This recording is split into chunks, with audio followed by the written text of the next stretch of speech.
Awful. Yeah. Whoa. What else did someone say? Whoa, Here, whoa, whoa. What was that? What? Dude, mark this time. Mark this time in the stream, dude. Something just appeared over here.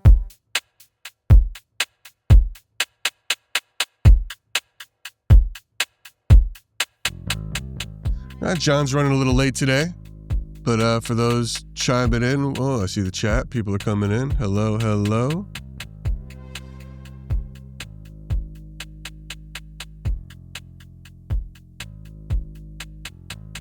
There we go. Now I can see the chat. Hello, everyone. Welcome to Splintered Spirits live on Thursday. A nice little crowd. If you're following us here on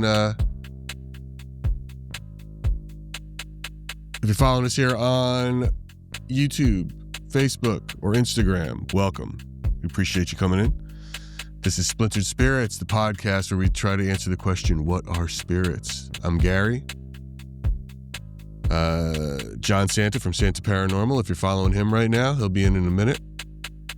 He will join us. And, got a lot of craziness happening. If you're following on Santa Paranormal's YouTube page, be sure to give a like over on Splintered Spirits, on that YouTube page, or on Spotify. Be sure to follow. Before John gets here, so what happened, man? We had a lot of stuff going on this week, so it's pretty fun. We dropped a new episode with Mark Marinaccio. He was the executive producer of Skinwalker Ranch Season 3.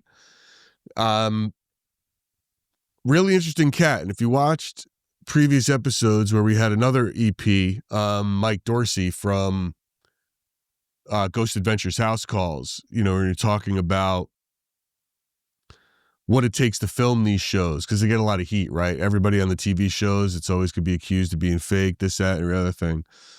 But, when you factor in the medium that it is and the people that have to make it, and you hear from the people who have to make it, they're putting it together in a way that is super credible. And what's funny about Mike Dorsey versus Mark Marinaccio is, Mike is its documentarian, and this really hardcore, sort of very straightforward producer. But Mark sort of grew up in the paranormal in a little bit of a woo-woo kind of setting. His mother was a psychic. He's always been a believer. And it's really interesting to hear his take, especially when he's talking about UFOs or whatever the hell they're called now. What was it? UFPs? Unidentified flying projectile. I don't know. They come up with three new letters constantly, it seems. I don't know what they are. But when you get his perspective on these things, and how he looks at it, I think it's interesting what kind of information we're getting, right? So we're talking about a lot of common themes have been coming up from my perspective that, as somebody new to this whole space, really dived in. And Karina notes, Mike Dorsey produced Ghost Adventures House Calls. Mark Marinaccio was the guy who produced Skinwalker Ranch, and he was on Ghost Hunters. Projectiles. I don't know what it is, man. Tay. I don't know. Whatever it is, UFP. I don't get it. I don't get it. It's a UFO. Like Christ. What was wrong with UFO? Why couldn't we just keep UFO? Unidentified flying object. We don't know what it is. So I don't know what the problem is. I don't know why we got to come up with new letters. But anyway, one thing, there's a couple of common themes that I'm noticing from all the different perspectives that we're talking about, whether it's a witch or a medium or a producer or whatever the hell we're talking to. They talk a lot about energy, frequency, and dimensions. I don't know, man. I know John's a big believer in interdimensional entities and whatnot and all that. And it's as far as I know about dimensions, it's just like I know what everybody else knows from superhero movies. I haven't really taken a hard dive in it. What do you guys think? Why don't we take it to the chat, folks? What do you all think of the idea of other alternate dimensions? I'm going to throw it out there for some questions and some Q&A. Somebody has to believe in this stuff other than me. Anyone? What do you got? What do you got for me today, folks? I don't know how far behind the lag is on the chat, but I'm curious to know what you think. Tell me, good people. And hopefully, by the way, I know on YouTube the ads are a little bananas. Hopefully we fix that up for you. It should not happen as frequently. All right, Karina, you believe in interdimensional entities.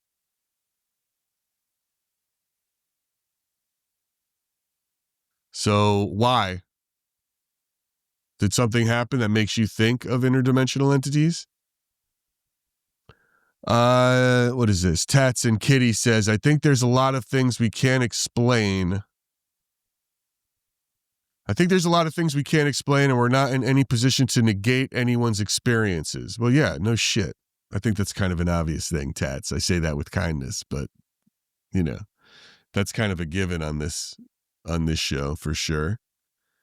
I still believe we can't be the only entities in the universe. Yeah, I mean, for sure. When it comes to alien life or that kind of thing, yeah, I mean, it would seem odd if space is infinite, that there's not an infinite amount of lives, you know? So that's hard to say. So, but What's going on? What's up, dude? You're very dark. You got to throw a light up. I literally just jumped in from my TikTok live meeting. Got it. Give me 1 second. Sure. So, yeah, I mean, I think aliens they exist. I think we'll put it this way. I think there's life elsewhere. Now, what we're talking about, though, is this idea. There is absolutely, probability-wise, it is impossible that life does not exist outside of Earth. Yes. I tend to agree on that front. Now, but the other question is this idea of, let me see, hold on, let me scroll back up. The big sauce. Think about this. Spirits are energy beings. Are they energy beings? Well, no. So this is something. The big sauce writes, think about this. Spirits are energy beings. They don't have physical ears. Do they listen, hear through vibration frequency? Well, that's what hearing is. We only hear because sound waves bouncing off of whatever vibration and frequency. That's how we hear. You know? Right. Yeah. Well, that was like Dan Sturgis said. He had an interesting point. He's like, I don't use a mic on my for my EVP recordings, he says. Because it's like they don't have vocal cords. Yeah. What's the point? So what would the mic pick up? If I'm going to get an EVP of something on a recording, it should be somehow they're manipulating it to make the sound, because they're not. What difference does a mic make? Which I thought was really sort of clever. Good it makes sense. Dance. Sure. Think about it. A lot of the times, and Gary, you experienced this with me on a taping of the podcast at Buckout. You experienced this. I heard a child. But what translated, once you isolated the audio, other than the joke you made, what actually translated was a strange noise. Now, that's interesting, but that's true. That noise is legit, guys. If you anybody who watched our episode on Buckout Road, and it sounded like you know, like that. Yeah, like something scratched on a mic. Like something scratched the mic. But John isn't wearing a mic ever. So, which we're going to change one day for quality control. But right now, he's not wearing a mic out there on the road. But it sounded like someone scratched a mic, and he heard it as a child's voice. But when we played it back, and then I isolated his audio, and I jacked up the volume, and that's what it was that turned his head, which is crazy. Yeah. And then I made a joke about it for fun on the podcast. But the sound was legit. But that sort of noise or manipulation that was actually recorded on our device, I don't know, man. I don't know what, Gary, what'd you do? You woke up? Did you wake up this morning and put moisturizer on your face? Dude, I put moisture.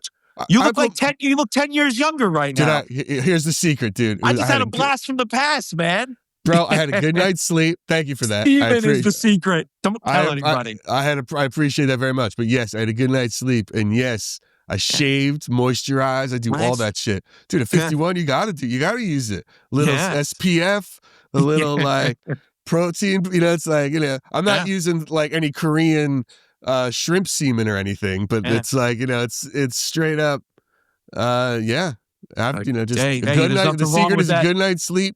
Yeah. And doing it. Nothing wrong with that Korean pirate semen. No, dude, they're like, apparently that's like a thing, Yeah. Oh yeah. What's going on with you, man? How's it going? So, dude, you want to know my luck? My luck. Everyone thinks I have great luck. I have the worst luck ever. So I just got done with my TikTok live meeting. Okay. And I'm talking. Her name is Jillian. She's a sweetheart. She is awesome, right? Right. And I'm talking to her and I'm like, Jillian, listen, I know there's only certain things you can tell me and certain things you can do. I was like, do me a favor. Just take a peek at my account and see if I'm flagged for anything. And she's like, John, why would you be flagged for anything? She goes, before I do that, let me look at your rate of impressions for your TikTok in general. Mm-hmm. And then, dude, the look on her face just completely changed. And I'm like, you don't have to say anything. The look on your face said it all. She was like, John, I will have this all fixed for you by Monday. Well, and what I'm was like, it? But we did end up talking about it a little bit. So, all right, if you can't say it publicly, you can tell me later. No, I can say it. I can say it. I have been. My account has been flagged for low quality streaming and for selling products outside, like telling people to go to like Temu or Wish or like one of those things like that. So it's a glitch. It's a glitch in the system. I'm actually, out of all she had a bunch of meetings today. She's been in tons of meetings with other creators. I'm not the only one. And it's a glitch in the system, and they said they're going to have it fixed. But I said to her, I said, listen, I'm like, I have to say this, and I know it's not you. This always happens to me at the beginning of Live Fest. Live Fest starts tonight at midnight. And I'm like, we always have an obstacle or two that other creators don't have. And then I even said to her, I was like, I guarantee all these other creators that are coming to you, are they big creators? Are they in like the high rankings? She's like, no. She's like, this is actually happening to a lot of other smaller creators. You're the first big creator on TikTok that's saying, hey, I'm experiencing this issue. What? So isn't that insane? And I said to her, the Temu thing is obviously because you don't sell shit. I mean, I wish you sold some shit. I complain about this all the time. I would love for you to sell. And either way, even if you did sell something, you could just direct people to the TikTok shop because that's where our merch is on our own platform. So, but what is it about low quality production or streaming? Like what did she say about that in terms of production value? It's almost like I'm streaming from like an iPhone like 12 or like an 11 or like a low quality, like crappy phone, like an A3, on Galaxy End or an A20. Someone's in the chat is saying that Netzel got hit with that last night as well. Yes. So whatever this issue is, it's spreading. It's spreading. And thank you, whoever in the chat said that. I am going to hit up Netzel after this and give him the heads up. You don't know Teal Fluffy Monkey? Teal Fluffy Monkey said that. Oh, I can't see I don't have the other phone set up. No, I'm just saying the name. Then you don't recognize the name of Teal? There's a lot of fluffies out there. So a lot of fluffy monkeys? There's a lot of fluffy monkeys out there. But yeah, it's just crazy. So it's like, I got to push forward and push through.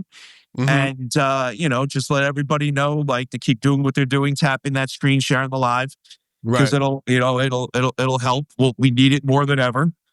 Especially with Live Fest starting tonight. Sure. It's pretty wild. It's pretty wild, dude. It's like is it I would love I'm just interested in all the metrics of this stuff for you. And it's, the idea of if they don't see a face like in a certain amount of time, does that flag it? If they don't see like what's the AI of it all? The problem is that a lot of walkers like you or talk, like that, they don't put their face on there. Yeah. So No, then it, the face has nothing to do with it. With their that's interesting. algorithms. They actually just upgraded their algorithm, and that's why they're having all these issues. I So see. the algorithm is just like nope, nope, Some nope, nope to some all the upgrade. yeah, some upgrade, right? Yeah. But they're gonna get it fixed. They're gonna get it fixed, and I actually the cool thing is they and she even admitted that I think they knew this was gonna happen and they planned for it. Now it's the top 40 creators for these contests that move on. So we don't need to get into the top 10. We need to get into the top 40 to get that ticket to Las Vegas to be part of the whole Live Fest celebration, all that. So, and that's awesome. And we don't have to, it ends for that in round 2. Round 3 is where they throw everybody together and they're doing global. But that won't affect our round 1 and 2. Round 1 and 2 is going to be the main rounds for us to do what we have to do. All right. So, Well, good luck with all that. which is good. So even with all these issues and whatnot, and starting this with what's it called? Starting this with a handy capable attitude. Right. We Are you sorry? People are telling me they can't hear me as well. that's weird. I can hear you. Can you hear me just fine? How about now? Is it better? Or let me just give it a little. How about now? Does that sound better? Well, I know John's really loud because he's in a very echoous place. And I have no furniture, no nothing in here yet. So I'm. So you guys just tell me if you find it. Should I talk like this instead? Do a little ASMR. Do a little ASMR action. Just be a little. What's up, ghost lovers? What's up, ghosts? What's up, ghost lovers? Hey, how about now? Hopefully this works, guys. So can you hear me better? Just let me know. Whoever said that. Somebody wrote something up here that I'm trying to. I don't know what it means, guys. I just don't know a lot of the lingo for chats. Last night, I was not in a good mental place. I had a lot of shit going on that came crashing down at the same time. People, and I thought it was me, dude. People were just like typoing in the chat and like it was just all over the place. And I'm just like, I don't understand what anybody's saying right now. It's like, I literally don't understand what you're saying. Yeah, they were talking about this on the chat here, that the sound was a problem last night for you. How's the sound here now, guys? Everybody sounds good now. Everyone's saying I sound good. So I found out about the sound too. Okay. That's the algorithm shaking people out of the live. That was TikTok doing that on purpose to us. Because I'm supposed to be restricted. I'm not supposed to be having all these people in the stream, even though I didn't have that many people. And that was part of the algorithm, the AI trying to shake people out. Yeah, it was crazy. Snippy, what does GRWM mean? Not you, Siri. GRWM. Says he looks smooth. I'm taking it back to me for a second. He looks silky smooth today. Can we have a GRWM from Gary? What does that mean? Is it like a get ready with me? It's a get ready with me. Oh, it's a get ready. I don't know what that is. Okay. Get ready with me. Yeah. Okay. Got it. Get ready with me. Interesting. That'd be funny. Well, it's like, hey, maybe that'll be the next thing. Maybe there's a paranormal sort of get ready with me.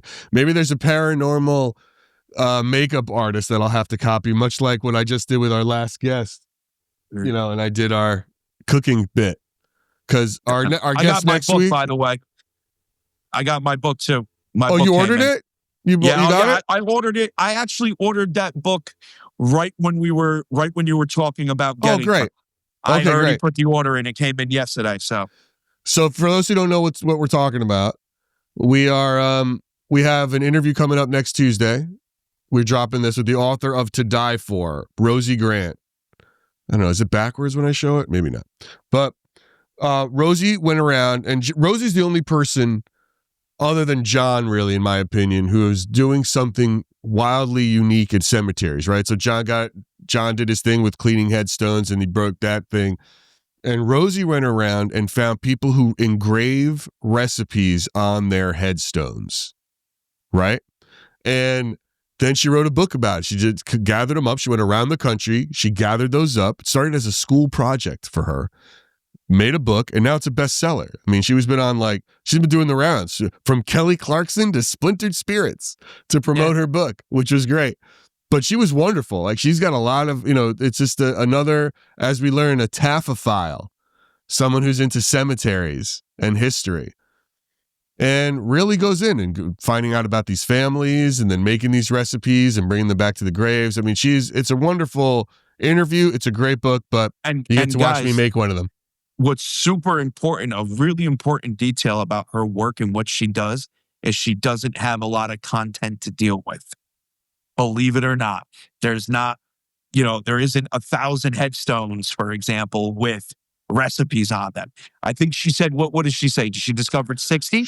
Was that the number? I think she said she found 52, and there's 52. 40 in the book, because 12 of them she's still having difficulty tracking down, like the family, or some just didn't give permission they didn't want this to be public, or in that respect, which, I mean, it's on a fucking headstone, dude. Crazy. It's like, it's pretty much out there. Let her, I know people get which is crazy. What she's done with the amount of headstones she had to work with is phenomenal. Right? Now, what I found was crazy too, because I did this recipe, and then I did it, and then I read the story, but the headstone that the recipe I did was, and it's some no-bake oatmeal cookie thing. That woman's not dead. Yeah. She has she already pre-made her headstone, right? And just, look, here's what I'm saying.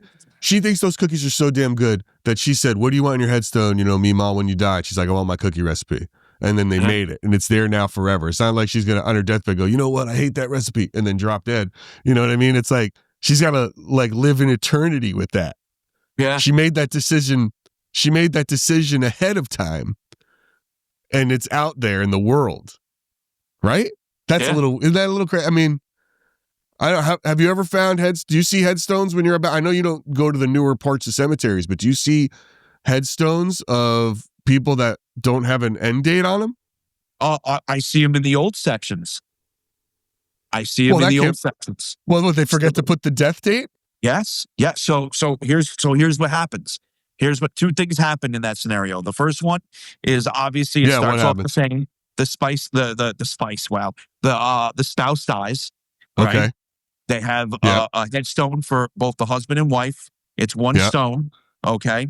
And the most of the time it's the husband. The husband's there first, and then we die first. And then the wife is in. You see her name. You see the date the year she was born, but there's no death date. There's no death year.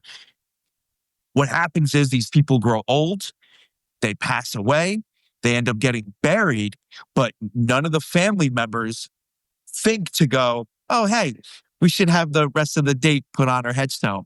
And then, or they think about it, but it's the last thing on your mind with life and grieving and everything going on, and it never gets done. And I come across it a lot, actually. I can think off the top of my head 5 times just in one cemetery where I've seen that. And that's in the older section, not even the new. Like, I don't really walk the new section, but I've been there a couple times.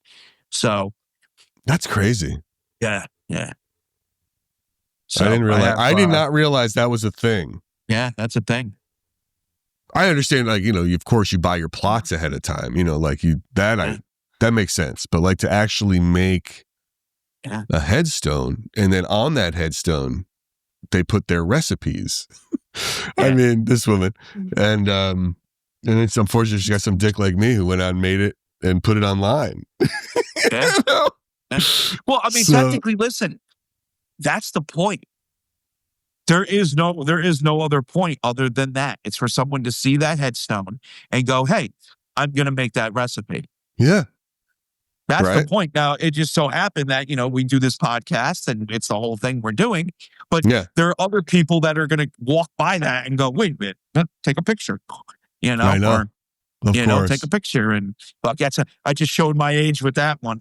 You know? Yeah, right. But that is, look, dude, I still do this for phone. You know what I mean? Oh, yeah. Oh, I still do this. Oh, yeah. Oh, 100%. Right. 100%. Dude, did you see the plug? Oh, we lost you for a quick second. For the smartphones? Say that again. You just dropped for a second. The plugins for the smartphones that give it an actual rotary phone? Yes, I've seen those. Hold on one second. That's funny. I miss the flip phone, guys. I really do. You know what? I think I showed you once. I still have my old, like it's more of a little prop piece, but this was my. That's right. This was I have my old flip phone, which was my favorite, and I still have it. It doesn't work, of course, but did you know that certain the Motorola Razr? Look at this baby. Yeah, look how thin. I love it, and then because I love the action of this. I love closing a phone and being done. There are certain individuals that can afford to actually still have one of those that work. Like I believe Eminem is one of them. He doesn't have a smartphone. He has a flip phone. I can make that. I can make that work. It's just, but then it's just impractical because, everybody texts and my kids texts, and it's like you can't. How do you? It's for if I didn't have kids. Yeah, if I didn't have kids, I would not have. There's a great many things I wouldn't do. 100%. I talk about that. I talked about that with my wife yesterday. I turned to her and I straight up said, if we didn't have kids, we'd live at the tower. We'd live at the tower. I'd live at the tower if I didn't have kids. How awesome would that be living up there? I got to be able to text. I got to be able to do this. I'd have to, I'd have to have the SUV with the 6 seats, all these things that, you've got to have to chuck people around that, if you didn't have, you just wouldn't do it. But I love that phone. Listen, I'm the worst when it comes to text messages and all of that. And the reason why is I still put my phone down and I don't pick it up. There'll go long periods of time where I'll put my phone down and not even look at it. It's just, I still live in this, I'm in this weird in between of not having one, like that, like back in the day, not having one, only use the cell phone if you're going out somewhere. You remember that old mentality? Like you picked up your Nokia. You didn't carry your Nokia in your pocket when you were home. You only took it if you were going to the grocery store. If you were going, please. I remember when I had a pager. A pager, same thing. Yeah, dude. I remember having a pager too. So maybe you're living 2 different dimensions. Speaking, because that's what we started this conversation was like this idea of dimensions. John, what have you ever seen that sort of confirms your belief in other dimensions? I told this story the other day. It's funny you asked that. It's fresh in my mind. So when I first started streaming, our Shaba was more of a group event, right? I'd pile the fireplace room with a bunch of people. Okay. I'd get, wasted, right? But one thing I would do, and every now and then, instead of streaming it, I would just want to hang out with my friends and not be on camera. So I would take the phone and I'd put it in the abandoned side. It's like, okay, guys, tonight I'm going to, hang out with my friends and get stupid and have a couple drinks. You guys are going to watch the abandoned side, see if you see anything. And I used to have a TV in the fireplace room. And what we would do is fire up the live stream on the TV. We'd sit back and we'd party while the live stream was going on. And one time I went to go check on them. I went to go check on everybody and I went into the abandoned side. They were all in the fireplace room watching the stream. I go in for about 2-3 minutes, talk to everybody, and then come back out. And then I'm like, did you guys see anything while I was in there talking to everybody? And they're like, oh, dude, we thought you went upstairs. You didn't go in there. And I'm like, no, I went in there. And I'm like, I definitely went in there. When the stream was over, I went back, I looked at the replay, and I wasn't there. I was not there. It was the weirdest thing. And the only thing I could think of is when I walked into that room, there were some dimensional shifts happening and they saw a version of that room with me not in there. How high were you? When that happened, not too high. We weren't completely shingotsed yet. It was still early on. It's a good word. So, plus it didn't matter how high I was or drunk, because the next day I'm going through the replay and, I'm not in there, and it makes it. Right. But then there were other times when they walked in there and they went on to check the stream and people saw them. In fact, one of the girls went in there when I told her not to, because she was already heavily intoxicated, and she went in there and got spooked and ended up leaving. And everybody thought they saw a creature because her hair was all messed up and it was long in her face. And everybody thought that they saw something, and they took pictures of it. And then so the next day I'm going through all this, I'm looking at that and I'm like, wait a minute, I know who that is. And I had to tell everybody, no, that was so and so not listening to me and going in there and then getting freaked out and leaving. But do you think that room? So you think that room is something? Oh, the abandoned side? Oh, 100%. Oh, okay. So it was. Oh, I see. Yeah, right. It's the abandoned side. Oh, 100%. That room is some sort of connect. You believe in it. It is definitely some sort of connection. You know how the spirits speak about the nexus. I think that area is the closest point to the nexus. So that area, or it corresponds with it in somehow, shape or form. Right. So, right. All right. Yeah. I don't know if I've very weird stuff. There's some weird stuff. This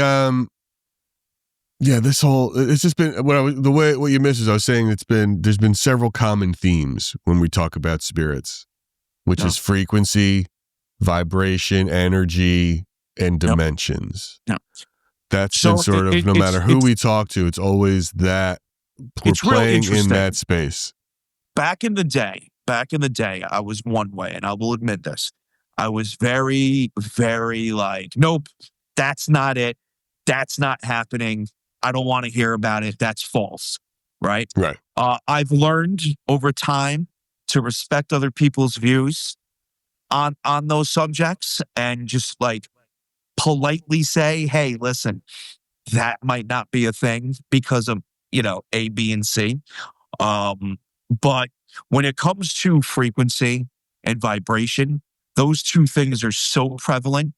No matter who you talk to, a lot of people, no matter if they believe in the white clouds and the pearly gates, and they're a medium or a psychic, or or an investigator that believes in all that, will still talk about frequency and vibration. I don't like the word energy. I don't know if you've ever spoken about this. I don't like the word energy. As a person of logic and a person who loves science, I feel like that's just I feel that's just semantics. It's semantics, and I can't stand it because I agree when someone's arguing against the paranormal and they're like, no, this doesn't exist. What is this energy you speak of? Right. It's certainly, it's a woo-woo word for sure. Yeah, I mean, it is 100%. It's a big woo-woo. I'll tell you some things though that are common themes that I can't stand. And maybe you agree, Gary, 3 a.m., the witching hour. I think from a production standpoint, I haven't experienced. Well, I haven't been in it enough to. We haven't talked about that enough of its origin and where that's come from, or why that is. We should start. Well, I know why, and it's not. Well, I know you know why, but it's tell everybody why. Why is where did 3 a.m. come from? So the idea, and everyone who's watching me has heard me say this a million times. Back in the day, early humanity, and I'm not talking about Homo sapiens either. I'm talking about our other primitive ancestors. Okay, we accept all kinds here on Splintered Spirits, but go ahead. So what used to happen is when they would get a fire going to stay warm, that fire would end up starting to deplete. So they'd wake up in the middle of the night.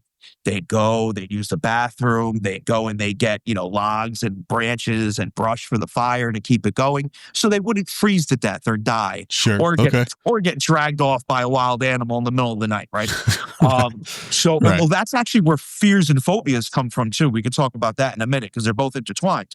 But now all this genetic memory is still distilled in us, just like our pancreas is. I mean, our appendix is, and all these other little like shriveled up things in our body that we don't use anymore.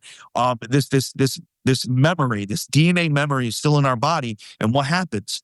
We wake up at 3 a.m, right? 2 a.m, 4 a.m, that witching hour, that sweet spot, and it's all just our DNA memory, remembering that we need to wake up, check our surroundings, use the bathroom, stoke the flames, right?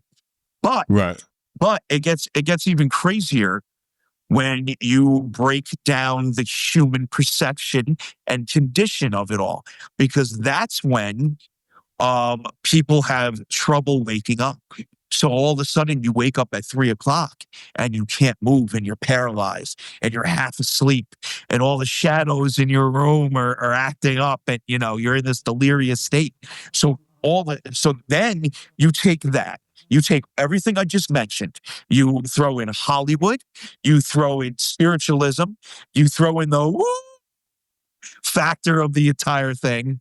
Yeah. And what happens? What pops out is this 3 a.m., this witching hour. Okay. Yeah. But the reality of, and of course, religion too, because the 3 a.m. is supposed to be a mockery of the Trinity, Oh, because it's like the threes yes, and all that shit. yes, yeah, and all that Well, shit. it's all, It is such bogus and such a BS. And now it's one of those things where, like, when I'm live and I'm talking about it, I'm just like, yeah, the 3 a.m. doesn't matter for me.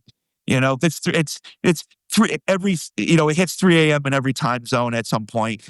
It just doesn't, it doesn't affect me or my documentation. So, but Right. that's it is annoying. I don't like it. That's one of the tropes. And I call it the romantic paranormal. Sure. It's the romantic paranormal. Well, you know what's funny? So I'm reading this book, and we'll talk about this. I'm halfway through it, and we'll get into this in a future episode. But it's called Sensing Spirits, right? Paranormal investigation and the social construction of ghosts. Right? A professor wrote it. His name's Mark Eaton.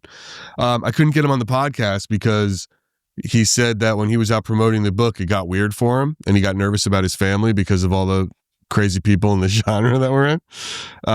Plus he's very busy teaching, but he was like, I don't want to, I'm done with it. Yeah. I don't blame him. But what's really, so it's this idea of when he interviewed like 45 different ghost, paranormal and ghost hunters and paranormal investigators and all that, like from all over. And like I said, I'm not done with it. So I don't know where the ultimate thing is, but it looking for trends of why someone becomes a ghost hunter. And you could just it's almost, if I were to grab, pull a ghost hunter out and pull him aside, I bet I can start analyzing their background. Yeah. Right? Like, this is why you are doing this. This is why you think this. And then when it comes to actual investigation, what's really fascinating is just sort of the social dynamic. So most people who get into it, when they start being curious about it, they look for, they want to start a team, right? They start as a team. A family. Usually. Yeah. And then, but that team, it depends on, whatever that team was doing then dictates how they investigate, right? So, and most of these people think of themselves as scientists, right? Because they use stuff, they use gear. So therefore it's science-based. And that's, and where did they get the idea of the gear? 84% can get traced back to ghost hunters and ghost adventures. Yeah. And and so it's like the TV shows, like this spike, very few, the older guys, anybody who's older goes back to like these authors or something that's like beforehand, and then you get, like guys like Steve Parsons, right? Who were like, I didn't, this is how I investigate because I was doing this before the TV show came out. And it's so I'm dying to finish it because that is, it's almost preordained. Well, right? Of how you look at, how you examine, how you study, how you look at it, and then what you feel that you're seeing. It's funny. I'm actually working on a book. And I have a couple of books that are going to end up coming out. And don't get excited, everybody. It has nothing to do with my documentation. The first book that I'm actually releasing is almost going to be, it's going to be my perspective as a documenter, documenting the paranormal and dealing with the mental illness of the people that are watching. It's literally, and it's gonna highlight the big correlation between mental illness and the paranormal. And you got to, I might piss a couple people off with it at first, but well, first of all, before you start talking about mental illness in a book, you should really sit down with a psychiatrist as well and have them review it. just like a professional. And then have this way you have multiple opinions and you can speak. Well, hey, Gary, also don't forget, I stopped right before I got my master's. So I understand. I have a, but that's like saying, but you still can't say you're a doctor on an airplane. You know what I mean? No, of course not. If you want to be legitimate about it, you just want to have, you want to have corroborating. Of course. Degrees, but that's a good idea. Because it is. It's interesting. It's going to be insane. What is missing? Like, what is missing in a person? The other night, we had some random chick came in the live and started talking about, and I don't think she was trolling. I think she was dead serious, because you could tell the difference between someone that's trolling and someone that's not. This chick was saying she was a descendant of Christ. Ooh. She had like the Da Vinci Code? Like the Da Vinci Code. Like all of this crazy stuff. And it's like, what attracts somebody with mental illness to the paranormal? Well, also, dude, you also got to factor in the fact that, you're talking about the internet, where someone could also just be goofing. The trolling and stuff. So, but I certainly believe you. Chapter, because trolling is a mental illness. When you are a professional troll, and that's what you do for gratification. Yeah, it really is, right? It's something weird about it. It's a mental illness, hands down. It's a mental illness. But it's kind of amazing. It's kind of amazing that all of these media companies have captured that mental illness and made it $1 billion business, because they get that kind of rage. We've said it 100 times, right? Enragement equals engagement. Yeah, but that's the story of the world, isn't it? I mean, think about it. Of course. Fast food chains, people that have an issue with overeating, and it's not a body issue, it's a mind issue. What are they capitalizing on? They're capitalizing on that issue, whether it's grief, whether it's anger, whether it's whatever that's making somebody eat too much. What are they capitalizing on? They're capitalizing on that. Oh, you're feeling sad? Go get yourself a number 4. That's what they're doing. Yeah.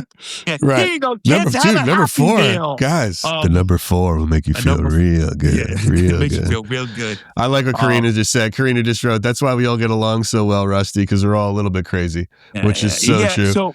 So that's the other thing too. And guys, by the way, if my lips don't match or John's don't, that's because when we're live, there's always a little lag in tech stuff, and that could happen. I repost these videos. I repost this episode tomorrow, and there's no lag. So, So there's a big difference between being a little crazy, and then actually being mentally ill. There is a big difference, right? And the paranormal just has its fill. I mean, it is insane, dude. There was one chick, I don't think she's on anymore, right? But she would literally go live, sit in her house, say she's being plagued by demons, but there was nothing going on, right? And it got my attention because someone's like, John, you need to help this woman. She really needs help. So I literally went into her live. And everybody in the chat is like, Santa's here. You need to listen to Santa. So her mods are actually pinning my comments, my questions, as I'm asking them. And John, I asked basic questions. She flipped out with every question I asked. You know what we should do? And then I turned around and was like, well, I can't help you. Dude, she ended up getting priests, all these people in it. Nobody could help her because it was mental illness. John, you know what we should do? Dude, you know what we should do? What? We should perform a live exorcism. Okay, but dude, could you imagine? Here's the problem. I'll find something. What kind of exorcism? We're both atheists. How's that going to work? I don't know, dude. I just know it'll be great with you and I rolling in like the power of Christ compels you. Yeah, no, how's that going to work for us, dude? But here's what's going to, we're going to find something. We'll get people we'll get people to write in. Dude, we're going to do it. We're going to get people to write in like, dude, you know someone who's possessed? And like, we're going to show up, like for real. We'll show up and I'll come in costume. I'll wear the thing and then you'll too. And be like, you're about to get exorcised by splintered spirits. And it's like, we'll just go in and we'll have words with that demon and we'll see what's up and we're going to do it without any experience, without any training, without any belief. And we're just going to go and we're going to exorcise that demon out of this person. But could you imagine dude, it'd be great content. The two of us there and someone freaking out. Oh, I agree. All right. I agree. I promise you I'm going to make that happen in Make 2026. it happen, dude. That'd be hilarious. I'm not dressing Well, up like sure. a priest, though. You know? Dude, well, we can get like pre-shirts, like tuxedo t-shirts? Yeah, yeah. Oh, yeah. We'll dress up, but I'm not putting the collar on. You know? Could you imagine? I'm not putting the collar on, dude. That'd be hilarious. Well, we're about to piss off a lot of people. Oh, yeah, dude. I won't make them all angry, but it's, I certainly want to witness it and try. Well, because people ask me about that all the time. John, if you don't believe in God and you're an atheist, what about possession? So I talk about possession and I say it's 100% real. Mm-hmm. A lot of the times, though, you have to figure out if it's mental illness or an actual possession. And then if it's possession, why all of a sudden are people screaming about God and this and the devil and all this stuff? My answer to that is look at possession in other cultures. What happens when somebody gets possessed in another culture? They're not screaming about God, the devil, and scripture and speaking in tongues. They're not doing that. They're still acting all crazy and weird, but it has to do with their culture. And that's because if there's an interdimensional entity that's actually possessing a vessel, the human brain can't handle it. So it's going to spaz out. So if you get a Catholic or a Protestant or a Lutheran or any sort of Christian based, they get infected by an interdimensional, what's going to happen to their brain? It's going to, it knows what's going on and it's going to be very religious themed. Where if you were to take a possessed person from a tribe, an isolated tribe, and show them, it would be completely different. There would be similarities because they're possessed by an interdimensional entity, but it wouldn't be the same. But then hold on. And then the next question that gets asked, Gary, is, well, how does a priest remove a demon? Well, that's intent. That's intent. Right. Dude, I got intent coming out in spades, dude. I'll intend that demon out. I don't need to have. Saying. A lot we of could people do this, dude. 100%. And so that'd be a great. Now, here's the thing, though. Would it work with somebody that's possessed by a demon if we go at them from a non-religious based intent exorcism? Would their brain be able to be strong enough to register what we're doing? I don't know. Can we fake it? What if we just fake it? How are they going to know we're lying? You think they can read our minds? We would have to. Well, I do know that some entities can skim the mind because spirits will say things before I say it. That's happened to me tons of times on live. But I don't know. That's a great question. I guess that would be. I guess if we actually do this, this is now turning more into an experiment. Yeah, 100%. So the whole thing, of course, it's an experiment. It's an experiment. I mean, we're going to sit there. Now. Yes. There'll be some guinea pig who's like, hopefully they're having, a real sort of possession. We're going to make that guinea pig squeal. And it's like, we're going to sit there and we're going to expel the demon. We're going to exorcise the demons out of it. I'm down for that. Call me now. Right. The power of Christ compels you. And we'll try, and then we'll have different bottles filled with different liquids. Yes. Right. We'll have actual holy water. We'll have a placebo. Yep. We'll have Gatorade. Yep. And we'll just Sprite. Sprite. Right. And we'll see what works the most. What works. Yeah. We'll have a rosary. We'll have a satanic, the Bethel, whatever, the pentagram. Yep. The Bathemon or Beth, whatever. Yeah. We'll have one of those. We'll see what we'll try all of it that works. See if anything burns. See if anything burns them. Why not? I don't give a shit. Who's gonna say why can't I be an exorcist? Can't tell me. It's America.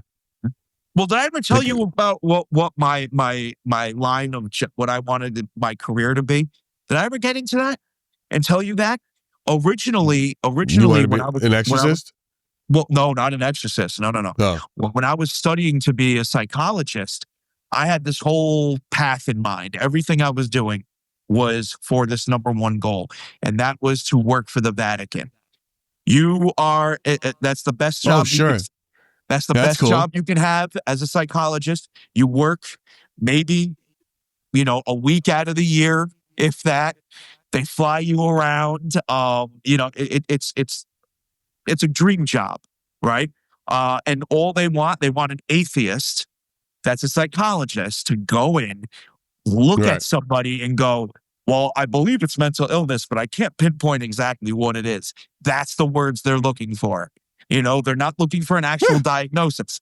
They're looking for, there's something going on here. I still don't know what it is, though, but I believe it is mental illness. Right. This bitch is crazy, or this guy's crazy. Yeah. Sure. Absolutely. And that's what I wanted to do for a living. You know? I love that idea. I want to just go real quick to the chat. A couple things that I spotted that I want to address for some people here. And I want to say, one, Faye Blood, if people were making fun of you online, they're just bullies and they're dicks. You know, what are you going to do? If you got a mental, if you're having seizures, that's a different thing we're talking about entirely. And those people shouldn't be friends. And then Robin, we don't waste tequila ever. I'm not throwing tequila on any exercise person and waste it. That's a terrible idea. Let's think. Well, we might do some shots while we're shots doing of it, but we don't waste. We don't throw tequila at the possess. That's a waste of tequila. No. Terrible idea. Yep, terrible. Can't do it. Awful. Yep. Whoa. What else did someone say? Whoa. What was that? What, dude? Mark this time in the stream, dude. Something just appeared over here. All right, let's go back and look at John's camera full frame to see if we see what he just saw. No. Yep, can't do it. Yep. Whoa, what was that? There seems to be a dip in the light. You'll see a black flash. Take another look.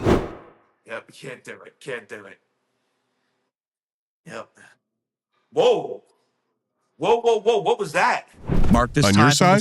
On my side. Yep, on my side. 30 seconds from this point, dude. Something just happened. I don't know what it was. 52 minutes? Yeah, I don't know what it was. I don't know if anybody in the chat noticed it, but something popped off. I'm going to superimpose a big set of balls. Yeah, big. Hold on. Ready? Here. Yeah. What was? Something slapped him. I think it was these nuts. Dude, I even looked real quick to see if any of the cats were in here. Something. I had a mass. I don't know. Maybe it's just my imagination. Who knows? Maybe it was a glitch. I don't know, but I saw something. We all saw something. Wait, I want to chime into somebody else. So Crystal on Insta talking about, I don't know, it's hard. I don't know what she was talking about, but she had lost somebody and she was looking for answers and looking for other people and experiences. And it's hard to find realistic or, someone to trust, I guess.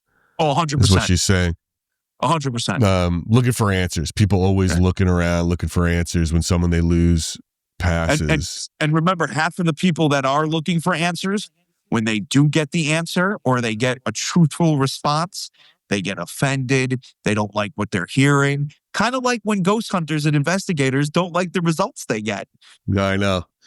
They don't like it. Well, then you get someone like Kathy who does grief counseling for this very purpose, right? Like, because people just have to, they just want to figure out what happened and hopefully they can get you through it. That's why, and you know what? Some people find it heartless on my end, but that's the one thing I don't allow in my chat or in my community is trauma bonding. I don't allow it. Some people are obsessed with it, dude. I think trauma bonding is dangerous. It's just not a smart thing for any sort of mental healing. It's bad. It can get very bad for a lot of reasons.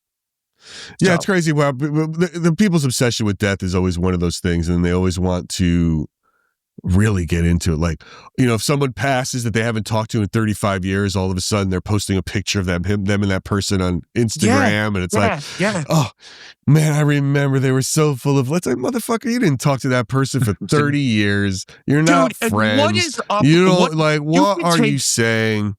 I'm not going to mention any names, right? I'm not going to mention any names. There was a dude that I went to high school with, and he ended up passing away, right? And everybody made such a big deal about this dude passing away. Gave him angel wings on Facebook. The works, sure. Right? The works. Meanwhile, this dude was known as a bully, went after people for no reason, One time, I caught him beating the shit out of his girlfriend. And I literally beat the living shit out of him. It was bad, right? This dude was not a good dude. Even his own family before his death wanted really nothing to do with him, but he dies. And then all of a sudden, he becomes an angel. I know. And everyone's like, you can't speak. It's like people are like, you can't speak ill of the dead. And I'm like, why not? That's the best time to speak ill of them. On. Yeah. Isn't how it? about this? Listen, I get it, not speaking ill of the dead. I understand that. But how about let's not bullshit them after they die either, right? How about let's not glorify somebody who's dead. But if someone's like, if someone was right, but if someone was clearly an asshole when they were alive, like, why can't we continue that conversation while they're dead? Why is it wrong to say? You know what I mean? Like, and people are like, you can't speak ill of the dead. I get that. It's like they were a piece of shit. Why all of a sudden are they not? No, they're still a piece of shit. They might be dead. No, they're still a piece of shit. They're still the acts shit. that they did disappear once they passed away. They still affected people. There's terrible people. So it's crazy. As a reminder, yeah, it's nuts. Everybody, as a reminder, if you're watching on Stand Up Paranormal, hop over to Splintered Spirits and give us a like and a follow. Make sure you track us on YouTube, Spotify, wherever you get your podcasts.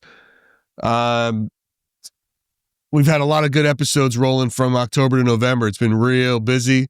We got a couple good ones coming out. Next week's going to be hot. Again, Rosie Grant with her talking about her cookbook about headstone recipes. It's just a fun one. Just an odd new way to stay communicating with the dead, right? Through nostalgia, through microhistory, another thing that, like your phrase, microhistory, another thing we look at, which is absolutely a fun one. It's wild. Well, listen, I'm going to be honest with you. I haven't seen somebody do something that unique with a cemetery since I started walking cemeteries. If I do say so myself. Which is true. That's what I said too. Yeah. I think what she does is purely unique, and listen, I can guarantee you, if there were thousands of headstones with recipes written on them, she would have 1,000,001 people doing it also. She really would. No, she took the time. She did the work. She put the work in. But there's only a couple of headstones, and she, went in on it and did it awesomely. I was telling you that she has a great video online about Irish whiskey, the guy who invented Irish whiskey. Yep. I saw that. And what she does, so she gets a call, she finds the headstone, she makes the recipe, and then she goes to a local bar that celebrates that and uses that recipe, for Irish whiskey, where it started in San Fran. It's like, incredible.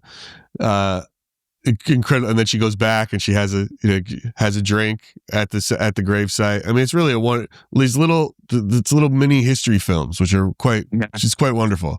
She really is. Very cool. Very cool. Yep. All right, dude. Well, I think that's a solid hour. What do you got going on tonight? You going to be anywhere special, or can you tell us, or no? No, it's too. I'm gonna be. I'm gonna be here at the Breck Estate. It's way too cold. I was gonna go to Buckout, but it dropped into the 30, 29 degrees. So. It's raining. It's been raining in LA for like 4 days. Yeah, that's terrible. Yeah. That's not happening for him. I'm not. I did it the other night. Last night I went to the cemetery, dude, and I was just so uncomfortable. And the problem is that affects the spirits, right? The spirits know I'm uncomfortable. So when you get upset? Yeah, when anything, if I'm not in the right headspace, like they just get so. It's the weird, and I think that has to do with, I've always spoken about this, my magnetic field. That energy that people like word people like to throw around. I don't like to say the word energy. It's my magnetic field that causes that. Because as we know, the brain affects the heart affects the brain, yada, yada, yada. Sure. All that fun stuff, all that actual scientific stuff. Right. Not the healing phoenixes of the world coming in. No. That's the best. Wait till you start experiencing that crap. Well, we'll get there. We'll get there soon. Oh, yeah. We're deeper, farther. We'll figure it out. Heather, what are you talking about when you're talking about the ghost hunt with Ghost Fire? Ghost Fire. I don't know what you mean. Heather was asking, has anyone won the Ghost Fire ghost hunt? Oh, she's talking about finding all the superimposed pictures you put in, dude. Oh, I totally forgot I did that. No one's even sent me it. No one has. Heather, thank you for reminding me.